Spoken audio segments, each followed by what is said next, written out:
Well, welcome to day 21 in our journey to better blood pressure and blood sugar control. I'm Dr. David DeRose. Be humble. That's our title for today. You might say, well, that's a strange topic for dealing with high blood pressure and diabetes. Let me just tell you a little bit of background. We find that some of these mental health things are really important, the spiritual dimension, and today, if you haven't made the connection, is a multiple of 7. Remember the first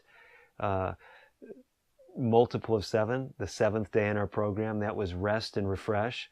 Then on the 14th day, we talked about getting more connected with spiritual virtues. Well, we're going to build on that in our 21st day, and then, you may have guessed, our 28th day, we'll pick it up one last time before we finish up. In our book, 30 Days to Natural Blood Pressure Control, and in the accompanying video that goes along with that 14th chapter, that's that one right here. We called it Spiritual Health, Neglected Dimensions.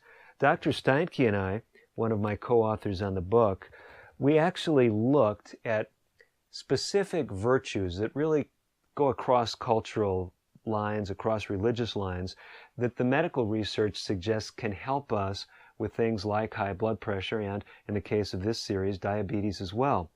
And we nailed down 8 what we call timeless principles for health and wholeness. Let me just walk you through them real quick, and maybe we'll stick this graphic up for you. It's actually figure 14.3 in our book on page 312. The first one is to be humble. We'll talk a little bit more about that in this day's presentation. Number 2 was acknowledging your pain, not hiding areas where you might be hurting. Number 3 was submitting, where it's appropriate, of course. Number 4, aspire. Number 5, forgive. Number 6, don't compromise. Number 7, mediate. And number 8, persist. So when it comes to humility, a lot is actually being written in the medical literature about humility. One of the writers addressing this is a physician by the name of Jack Coulihan.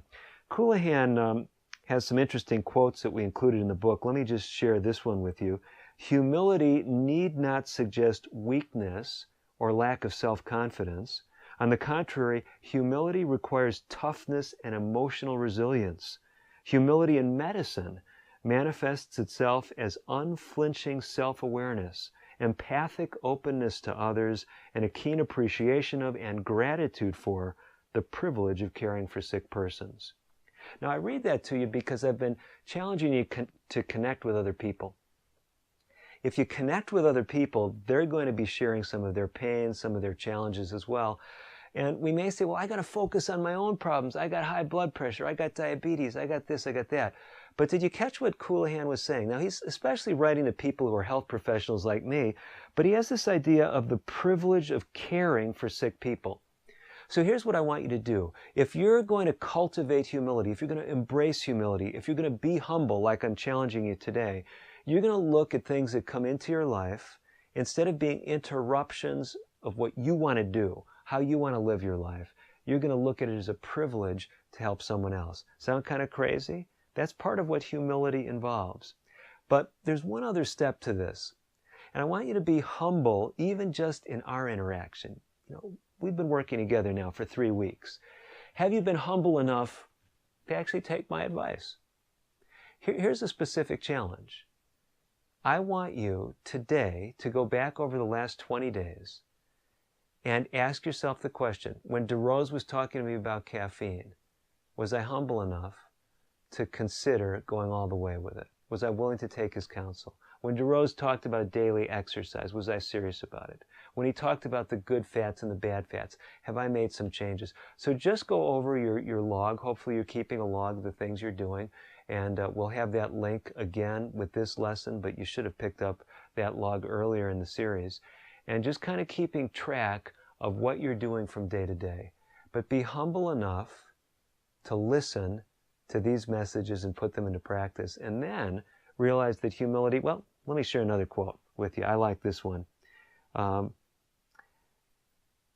Real humility is not thinking less of ourselves, but thinking of ourselves less. Not thinking less of ourselves, but thinking of ourselves less. So focus. on other people. Be humble. That's your challenge throughout the rest of this program. But you got your special task today. Look back over where you've not been humble as far as my counsel. That's day 21. We'll continue on this journey tomorrow. I'm Dr. DeRose.